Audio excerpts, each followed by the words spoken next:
Eric Wyatt, how do you treat anxiety? One, try to remove the anxious the anxiety inducing trigger, whatever that is or those are. Then, natural ways, including things like prayer, if you are religious, or meditation, if you just need to calm your mind. After those things, then there are a variety of different medications that can give you a relief from anxiety. Anxiety can be a chemical and physical condition, just as depression. Some people have anxiety and depression, and it's caused by a chemical imbalance. Or other times, anxiety or depression are appropriate responses to the circumstances in which you're finding yourselves. So, if somebody passed away that you're close to, or you get a divorce and you love your spouse, you're not supposed to be happy about that. So when you're depressed about it, that's an appropriate response. And so there's no, pill in a bottle or liquid or anything else for that matter that's going to change your body's response to that. Somebody you love, you grieving over, that's going to take time. But if you have an inappropriate response, it has nothing to do with your situation, yet you feel depressed or yet you feel anxious. Those are oftentimes chemical imbalances that can be corrected with appropriate medications. And there are many. Most of them are relatively benign and compatible with other medications that you may be taking. Sometimes it takes a combination of multiple products to balance you out. The biggest issue is getting a person balanced is not that difficult usually, particularly initially. But once the person starts feeling balanced, first thing they do is stop taking the medicine because they say, well, I feel great. I didn't need the medicine anymore. And then they eventually get back to a point of being out of balance. And it's much more difficult to recapture a normality state under those circumstances. So it requires a great partnership between the provider and the patient to understand that this can be a chronic disease state. So you have acute depression, acute anxiety, chronic depression, and by definition, acute becomes chronic when it's lasted longer than 6 months.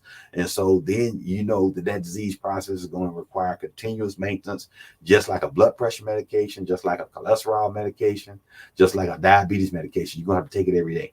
And and even though your circumstance may change, and if it's something that's related to your circumstances, change your circumstance. If you're anxious about when you wake up Monday morning because you got to go to a job that you hate, that's an appropriate response. So change jobs. If you can do so, start making your exit plan. It may not be something you just can't walk in the door and say, I quit because you have bills to pay. But you can start planning, getting your resume together. And oftentimes just knowing that you have an exit strategy relieves you of that burden and puts you in a woosah state.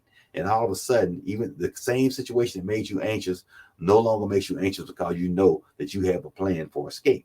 And that may be a work relationship, an interpersonal relationship, any situation or circumstance. If you got a roommate that you're not getting along with, plan on, moving or having them move.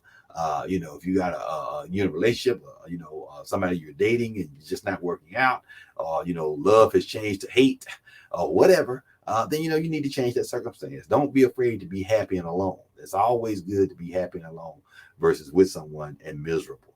That is the worst case scenario, being in a bad relationship over time. Most people that ultimately end up getting divorced, the first comment they make is, I wish I had not waited so long, because they waste a lot of lifetime trying to salvage a relationship that may not be salvageable. I tell my patients all the time when they ask me, for counseling on this subject, I say, look, if you truly love your spouse and you want to try to make it work, then put 100% of your efforts into making it work. Don't half step.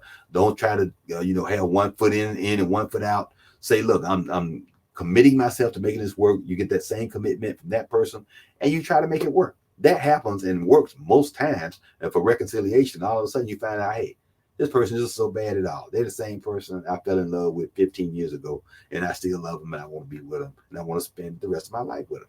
Other times you'd be like, oh, I've done everything I can do, and it's just not working, because people grow, people change. You have probably grown and or changed as well, and you may just have grown apart, and there's nothing wrong with that. It just happens sometimes, and sometimes the situation it's not going to work out. You just need to change it. So that's Dr. Colliers giving his lecture today on interpersonal relationships, love and relationships. I'm now the love doctor.